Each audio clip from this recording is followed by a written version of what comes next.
வணக்கம் ஜெயஹிந்த். இன்னைக்கு தெல் அவிவ்ல இருந்து காசா ஒரு நாள் பயணம் போயிருந்தோம் மீடியா டெலிகேஷனோட. அங்கே இன்னும் யுத்தம் போயிட்டு இருக்கு. அதனால காசாக்குள்ள போய் அங்கே இருக்கக்கூடிய மக்களோட நம்மளால உரையாட முடியல.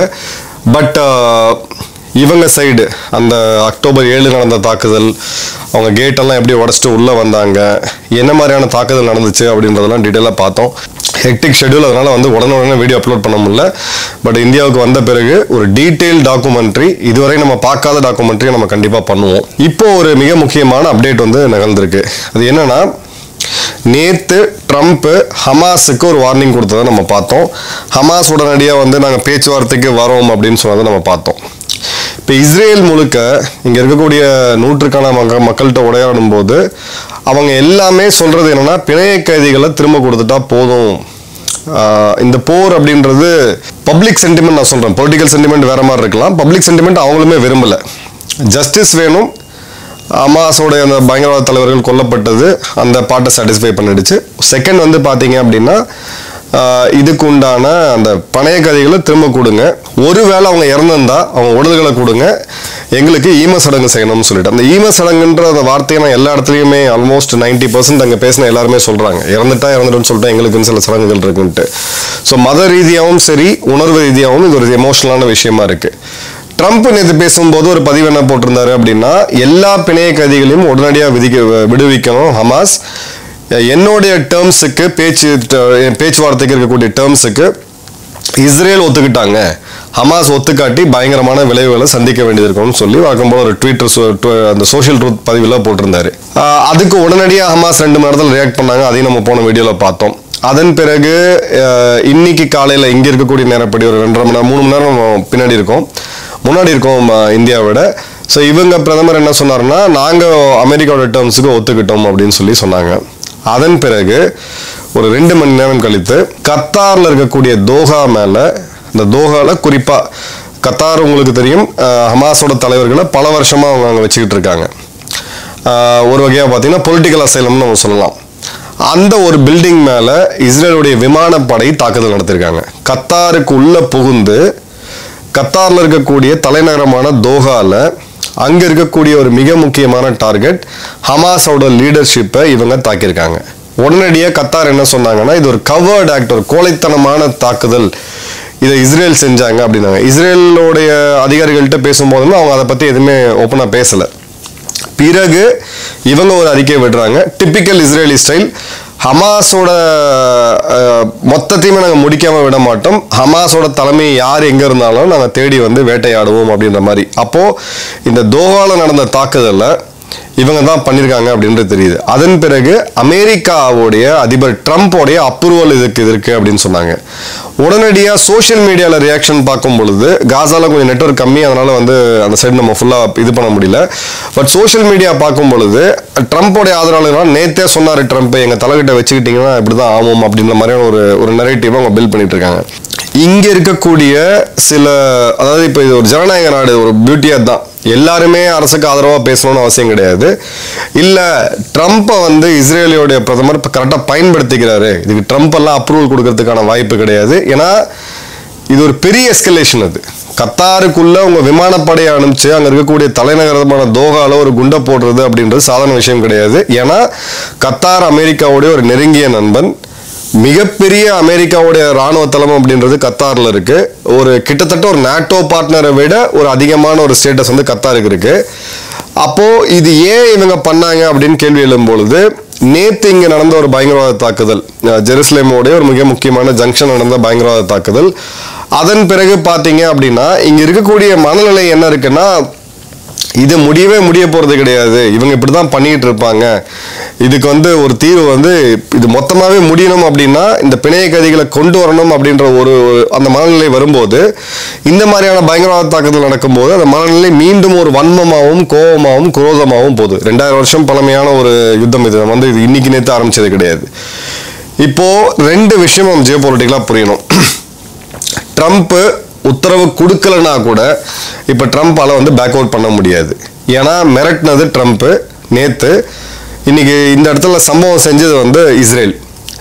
இப்போ இந்த இடத்துல நாங்கள் சொல்லாமல் செஞ்சிட்டோம் அப்படின்னா இஸ்ரேல் இவங்களை மீறி செய்யுது அப்படின்றது வரும். அதுவும் ட்ரம்ப்போடைய அந்த இமேஜுக்கு டென்ட்டு. அப்போது சொல்லாத ஒரு விஷயத்த செஞ்சிட்டோம் அப்படின்னு சொன்னால் கத்தார் மிக முக்கியமான நாடு அமெரிக்காவை பொறுத்த வரைக்கும். 2 விஷயம், அமெரிக்காவுடைய மிலிட்ரி பேஸ் கத்தாரில் இருக்குது. ஆப்கானிஸ்தான், ஈரான் போன்ற பல வளைகுடா நாடுகளுக்கு அவங்க வந்து கத்தார் மூலியமாக தான் பேச்சுவார்த்தை நடத்திக்கிட்டு இருக்காங்க. அமெரிக்காவுடைய அரசியல்வாதிகள் பல பேர் பல சலுகைகளை கத்தாரில் தான் அனுபவிச்சுட்டு இருக்காங்க. இது ஒரு புறம் இருந்தாலும் நம்ம வந்து உத்து பார்த்தோம் அப்படின்ற போது கத்தார் மேலே குண்டு போடுற அளவுக்கு அமெரிக்கா உத்தரவு கொடுக்குமா அப்படின்னா உத்தரவு கொடுக்கறதுக்கான வாய்ப்பு கம்மியாக இருக்குது. ஆனால் இல்லைன்னு சொல்ல முடியாது. ஏன்னா அமெரிக்காவுடைய பிளே புக் அப்படின்றது ரொம்ப பெரிய லெவலில் இருக்குது. அதே சமயம் இஸ்ரேல் அமெரிக்காவை முழுவதும் சர்ப்ரைஸ் பண்ணி இந்த மாதிரியான ஒரு தாக்குதலை நடத்துவாங்களா அப்படின்னு கேட்டிங்கன்னா கண்டிப்பாக இல்லை. இருக்கக்கூடிய இஸ்ரேலி வீரர்கள் பல பேர்கிட்ட பேசும்போது அந்த நாட்டோடைய இறையாண்மைக்கு அவங்களுடைய இராணுவத்துக்கு உண்டான எல்லா மன உறுதியும் அவங்களுக்கு இருக்குது, அந்த இடத்துல இருக்காங்க. பட் அந்த போர் முடிவுக்கு வந்தால் நல்லது அப்படின்னு தான் அவங்களுமே பார்க்குறாங்க. அப்போ இஸ்ரேல் இந்த தாக்குதலை ஏன் நடத்தினாங்க அப்படின்ற கேள்வி வந்து எழுது. இதுக்கு 2 ரீசன் நம்ம பார்க்கலாம் ஜியோ பொலிட்டிக்கலாக. ஐநா சபையோட அந்த மாநாடு வந்து கூட போகுது. 188 நாடுகளுக்கு அதிகமாக இருக்கக்கூடிய ஐநா சபையில் கிட்டத்தட்ட 147 நாடுகள் பாலஸ்தீனை ஒரு ஸ்டேட்டா ஒரு நாடா அங்கீகரிக்க இருக்கிறாங்க. அந்த சப்போர்ட் இருக்கு. கனடா போன்ற புது நாடுகளுமே அங்கீகரிக்கிறாங்க. அமெரிக்காவுடைய நேட்டோ அலையன்ஸ் சொல்லக்கூடிய ஜெர்மனி, யூகே போன்ற பல நாடுகளும் இன்னைக்கு பாலஸ்தீனுக்கு உண்டான அந்த அங்கீகாரத்தை அவங்க கொடுக்குறாங்க. ஆனால் அமெரிக்கா ஒன்றும் கொடுக்கல. மார்கோ ரூபியோ பேசும்போது இதை கொடுத்தோம் அப்படின்னா இது இஸ்ரேலுக்கு ஒரு பெரிய பின்னடைவை ஏற்படுத்தும், இந்த பிணை கைதிகள் இந்த பிரச்சனைலாம் முடிவு வைக்க அதை பற்றி பேசவே கூடாது அப்படின்ற நிலையை எடுத்திருக்காங்க. 2 நேஷன் தேரிய இந்தியாவும் அங்கீகரிக்குது. 2 நாடுகள் தனித்தனியாக இருக்கணும், அவங்க வேலையை பார்க்கணும் அப்படின்றத நம்ம ஸ்டாண்டுமே இருக்கு. பட் இவங்க என்ன சொல்றாங்க அப்படின்னு பார்த்தீங்கன்னா இங்க இருக்கக்கூடிய மக்களை பொறுத்த வரைக்கும் 2 நேஷன் தேரி இது எல்லாமே ஒரு high level Jio political exercise தானே தவிர இந்த பிரச்சனை எப்போ முடியும், அவங்க மக்கள் எப்போ மீட்டு வரணும். தெருவுக்கு தெரு நீங்கள் ஒரு லேம்ப் போஸ்ட்ல ஆரம்பிச்சு எல்லா இடத்துலையுமே அந்த போஸ்டர்ஸ் இருக்கு, bring them back home அப்படின்ட்டு. அவங்க போற பத்தி பேசல, அவங்களை எப்படி மீட்டு கூட்டுவாங்க அப்படின்றாங்க. அந்த சில விக்டிம்ஸோடைய அந்த காலனியாக வரும் பாருங்க, அவங்களோட ஃபேமிலிகிட்டலாம் பேசும்போது இல்லை அவங்க உயிரோடு இல்லைன்னா அட்லீஸ்ட் எங்களுக்கு அது தெரிஞ்சதுன்னா நாங்கள் அந்த ஊருக்கு உண்டான சடங்கையாவது பண்ணுவோம், இறுதி சடங்கையாவது எங்களுக்கு செய்யணும், உடல்களையாவது திரும்ப கொடுங்க அப்படின்ற மாதிரி ஒரு எமோஷனலான ஒரு கோபத்தை பார்க்க முடியுது. அவங்களும் அதையும் அங்கீகரிக்கிறாங்க. நம்ம காசால இருக்கக்கூடிய நியூஸ், அங்கே ஹாஸ்பிட்டல் மேலே நடத்தப்பட்ட தாக்குதல், அங்கே இருக்கக்கூடிய உயிர் சேதங்கள் பற்றி காமிக்கும் போது ஆமாங்க இது எங்களுக்குமே இல்லை அப்படின்ற மாதிரியான ஒரு ஸ்டாண்ட் அவங்க எடுக்கிறாங்க. பட் அரசியல் ரீதியாக எடுத்தீங்கன்னா 3 முக்கியமான ரீசன். இப்போ ஐநா சபையோடைய அந்த கூட்டத்தில் இந்த தீர்மானம் அப்படின்றது ஒரு பின்னடைவா பார்க்கப்பட்டாலும் உலகத்தோடைய மிக சக்தி வாய்ந்த நாடான அமெரிக்கா இவங்க கூட இருக்குது, இஸ்ரேல் கூட. அப்போ அது வந்து நீர்த்து போகும் அப்படின்னா முழுவதும் நீர்த்து போகாது. ஏன்னா அமெரிக்காவோட இங்க இருக்கக்கூடிய ஒரு ஐரோப்பிய நாட்டோடைய ஒரு அதிகாரிகிட்ட பேசும்போது அமெரிக்கா மட்டும் உலகம் கிடையாது, இங்க 180 நாடுகளுக்கும் அதிகமாக இருக்க ஐநா சபையில் 147 நாடுகள் அங்கீகரிக்கும் இருக்கும்போது அமெரிக்கா மட்டுமே கிடையாது அப்படின்னாங்க. நான் அதே தான் சொன்னேன், பாஸ் ஐரோப்பா மட்டுமே உங்க நாடு கிடையாது, அமெரிக்கா மட்டும் நாடு கிடையாது, இந்தியா போன்ற பெரிய நாடுகள் எல்லாமே இருக்கு அப்படின்ட்டு. பட் அவங்க வந்து அந்த பாயிண்ட்ல பாக்குறாங்க, ஏன்னா லோக்கல் டொமஸ்டிக் பாலிடிக்ஸ் எல்லாமே இருக்கு. 2வது கத்தார்ல இந்த மேல நடத்தப்பட்ட தாக்குதல் இஸ்ரேல் ஒரு வகையில் கத்தாருக்குமே ஒரு தெளிவான மெசேஜை வந்து கொடுக்குறாங்க. டொமஸ்டிக்கா ஹமாஸோட தலைவர்கள் எங்க இருந்தாலும், இப்போ அவங்களுடைய இராணுவத்தோடைய சில முக்கியமான லீடர்ஸ் எல்லாம் நம்ம பார்க்கும்போது பார்த்தீங்கன்னா ஹமாஸ் இல்லாத ஒரு பாலஸ்தீனம் இருந்தாதான் இஸ்ரேல் இருக்க முடியும், இல்லாட்டி எங்களால் இந்த தாக்குதல்களை சமாளிக்க முடியாது, திடீர்னு உள்ள வர்றது நூற்றுக்கணக்கான மக்களை கொல்றதை எங்களால் ஒத்துக்கவே முடியாது, நாங்கள் இங்கே உயிரோடு இருக்கணும், எங்கள் வாழ்வு இருக்கணும், எங்கள் குழந்தைகள் முன்னோர் இருக்கணும் அப்படின்னா ஹமாஸ் இருக்கக்கூடாது அப்படின்றதுல ரொம்ப தெளிவாக இருக்கிறாங்க. இதை வந்து பொலிட்டிக்கலாக அச்சீவ் பண்ணலாமா இல்லை மிலிட்ரி அச்சீவ் பண்ணலாமா அப்படின்றத மிக விஷயமாக பொலிட்டிக்கலாக தான் இதை அச்சீவ் பண்ண வேண்டிய கட்டாயம் இருக்கு.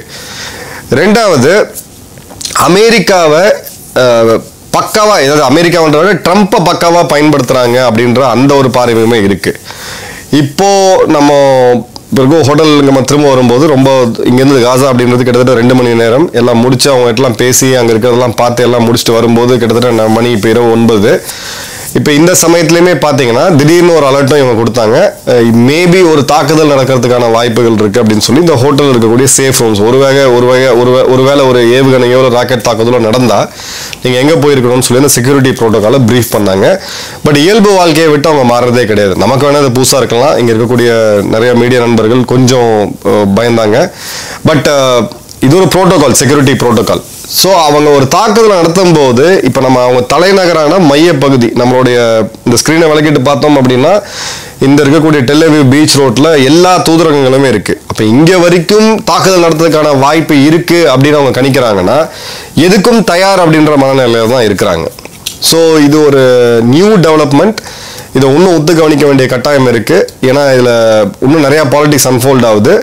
இப்போ ஹமாஸோடைய தலைவர்கள் வேற எங்கே இருக்கிறாங்க? துருக்கியில். அப்போது இஸ்ரேல் துருக்கி மீது தாக்குதல் நடத்துமா? இது ஒரு மிகப்பெரிய கேள்வி. பட் அவங்க எல்லாத்தையும் சொல்ல மாட்டாங்க. நாளைக்கு மீண்டும் அவங்ககிட்ட பேசுவோம், என்ன நினைக்கிறாங்கன்ற அட்லீஸ்ட் பல்ஸாவது பார்ப்போம். வேற ஒரு டைனமிக்ஸில் போகக்கூடிய வாய்ப்பு இருக்குது. இல்லை ஹமாஸை கத்தார் மூலியமாக ஒரு அழுத்தத்தை கொடுத்து, ஏன்னா கத்தார் அரசாங்கத்துக்கு ஒரு மிகப்பெரிய அவமானம் இது. அவ்வளோ பெரிய இராணுவ செலவெல்லாம் பண்ணிகிட்டு இருக்காங்க. அப்போது கத்தார் மூலியமா இவங்களுக்கு ஒரு அழுத்தத்தை கொடுத்து இவங்களை வழிக்கு கொண்டு வரலாம் அப்படின்றது தான் ஒரு முடிவாக இருக்கலாம். என்ன நடக்குன்றதை அடுத்த டீட்டெயில் காணொலியில் பார்ப்போம். நன்றி, வணக்கம், ஜெய்ஹிந்த்.